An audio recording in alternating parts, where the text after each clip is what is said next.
중국 상륙함대 백척 전멸. 중국, 미국 하이마스 포기한 대만이 한국 천무 50대를 간절히 원하는 충격적인 이유. 미국이 제공하기로 한 하이마스 29 대만으로는 중국의 대규모 상륙 작전을 막을 수 없다는 비관적인 전망이 대만 내부에서 쏟아지고 있습니다. 이런 가운데 화력 밀도가 2배 이상 강력하고 납기 속도가 압도적인 한국의 K239 천무가 대만 해협의 유일한 구원투수로 떠오르고 있습니다. 중국의 속전속결 전략을 무력화시킬 K239 천무의 CTM-29실 미사일 성능과 대만이 한국 무기에 주목하는 지정학적, 군사적 이유를 심층 분석해봤습니다. 지금 대만 해협의 파도가 심상치 않습니다. 중국 시진핑 주석이 군 창건 100주년인 2027년까지 대만 침공 준비를 끝내라고 지시했다는 첩보가 사실로 굳어지면서 대만 국방부의 시계는 그 어느 때보다 긴박하게 돌아가고 있습니다. 대만은 그동안 미국의 하이마스 다연장 로켓 시스템을 도입해 중국의 상륙을 저지하려 했지만 최근 시뮬레이션 결과 충격적인 결론에 도달했습니다. 미국이 약속한 하이마스 29 대만으로는 개미떼처럼 밀려오는 중국의 대규모 상륙 선단을 막아내기에 턱없이 부족하다는 것입니다. 대만은 함락됩니다. 첫 번째로 우리가 주목해야 할 것은 대만이 처한 지리적, 전술적 위기 상황과 이를 타개할 K239 천무의 압도적인 하드웨어 스펙입니다. 현재 중국은 대만 침공 시 수천 척의 민간 선박까지 증발하여 일시에 수십만 명의 병력을 상륙시키는 인해전술식 상륙 작전을 계획하고 있습니다. 이를 막기 위해서는 상륙 세력이 해안에 닿기 전에 바다 위에서 괴멸시키는 화력의 밀도가 무엇보다 중요합니다. 여기서 미국의 하이마스와 한국의 천무 사이에 결정적인 차이가 발생합니다. 하이마스는 뛰어난 무기임에는 틀림없지만 6발짜리 로켓포드 1개만을 탑재할 수 있어 한번 사격 후 재장전까지의 공백이 생기며 투사할 수 있는 화력의 총량이 제한적입니다. 반면 한국의 K239 천무는 6발짜리 포드를 2개, 즉 총 12발을 장전할 수 있습니다. 단순 계산으로도 하이마스 2대 분량의 화력을 천무 한 대가 담당하는 셈입니다. 이는 전장 상황에서 엄청난 차이를 만들어냅니다. 중국의 상륙정이 해안으로 샌도하는 그 짧은 골든타임에 천무는 하이마스보다 2배 더 많은 미사일을 2배 더 빠른 속도로 쏟아부을 수 있습니다. 게다가 천무는 130mm 로켓부터 239mm 유도 로켓, 그리고 전술 탄도 미사일까지 다양한 탄종을 동시에 운용할 수 있는 하이브리드 플랫폼입니다. 예를 들어 한쪽 포대에는 다수의 적을 제압할 분산탄을, 다른 쪽에는 정밀 타격용 유도탄을 장착해 복합적인 공격이 가능합니다. 대만 군사 전문가들이 하이마스 29대로는 중국군을 간지럽힐 수준이지만 천무 50대라면 상륙군 전체를 수장시킬 수 있다고 평가하는 이유가 바로 이 압도적인 투사 능력의 차이에서 기인합니다. 방어하는 입장에서는 적을 한 명이라도 더 바다에 수장시켜야 육상 전투의 부담을 줄일 수 있는데 천무는 그야말로 바다를 불바다로 만들 수 있는 최적의 솔루션인 것입니다. 두 번째 핵심 포인트는 바로 게임 체인저라 불리는 신형 전술 미사일 CTM-209촉의 존재와 한국 방위산업의 경이로운 납기 능력입니다. 천무가 단순히 로켓만 쏘는 무기였다면 대만이 이렇게까지 열광하지는 않았을 것입니다.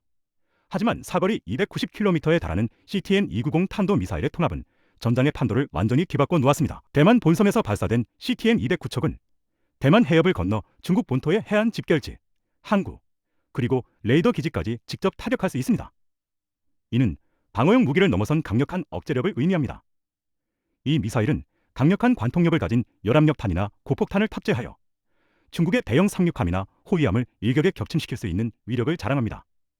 기존의 대한 미사일보다 요격이 훨씬 까다로운 탄도 미사일 궤적을 그리며 낙하하기 때문에 중국 해군 입장에서는 공포의 대상이 될 수밖에 없습니다.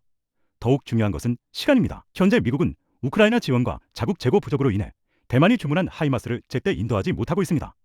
주문하고 3년, 4년을 기다려야 하는 상황입니다. 하지만 전쟁은 기다려지지 않습니다. 반면 한국은 폴란드 수출권에서 전 세계를 경합케 한 속도전을 보여주었습니다. 계약 체결 직후 몇 달 만에 초도 물량을 현지에 배송하는 한국의 생산 능력은 당장 내일 전쟁이 터질지 모른다는 공포에 시달리는 대만에게는 가장 매력적인 요소입니다. 하나 에어로스페이스의 생산 라인은 이미 풀가동 체제를 갖추고 있으며 대만이 결단만 내린다면 미국이 수년에 걸쳐 보낼 물량을 한국은 단 1년 안에도 공급할 수 있는 역량을 갖추고 있습니다. 무기의 성능도 중요하지만 무기가 필요한 시점에 그 자리에 있느냐가 전쟁의 승패를 가릅니다. 대만에게 천무는 막연한 미래의 약속이 아니라 당장 손에 쥘 수 있는 확실한 생존 티켓인 것입니다. 마지막 세 번째 단계는 천무 도입이 가져올 거대한 전략적 파장과 중국의 속전속결 시나리오 붕괴입니다. 중국의 대만 침공 전략의 핵심은 미국의 증원군이 도착하기 전 2주에서 4주 이내에 대만을 완전히 점령하는 것입니다. 이를 위해서는 초기에 압도적인 화력으로 대만의 방어선을 무너뜨리고 기계화 부대를 상륙시켜야 합니다. 하지만 대만 해안 곳곳에 은폐된 이동식 발사대인 천무가 배치된다면 이야기는 완전히 달라집니다. 천무는 발사 후 신속하게 이동하는 슛앤스쿱 능력이 탁월하여 중국의 미사일 공격으로부터 생존성이 매우 높습니다.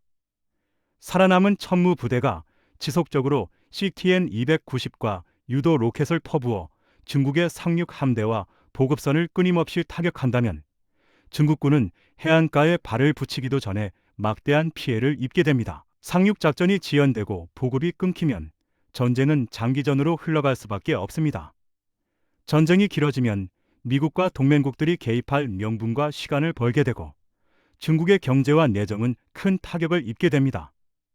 즉, 천무는 단순한 전술 무기가 아니라 중국이 전쟁을 쉽게 결심하지 못하게 만드는 전략적 거부, 스트테직 디리니얼 자산이 되는 것입니다. 또한 대만이 미국 무기 일변도에서 벗어나 한국산 무기를 도입한다는 것은 정치적으로도 큰 의미가 있습니다. 이는 대만의 안보 파트너가 다변화됨을 의미하며 유사시 한국의 군수 지원 가능성까지 열어두는 포석이 될 수 있습니다.